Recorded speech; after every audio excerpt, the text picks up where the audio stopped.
Мұратбаев атындағы орта мектебінің 5-ші сынып оқушы Қайран Өсел.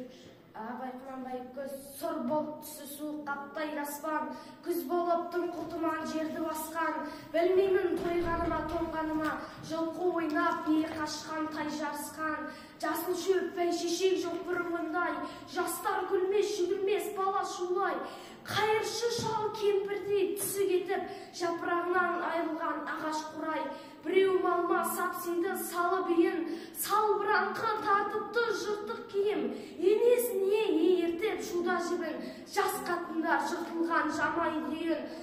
қастырына қатарланып қайтса бермен, астында ақ шөмші жүр ол бір керуен, қай ауылды көрсеңде жабыраңқы, күлкі ойын көрінбейді сел серуен, кемпір шал қыржан қағып бала бүрсең, көңілсіз қара суы қырта жүрсең, кемік сүйек сорпа су тимеген соң, үйде ет жоқ,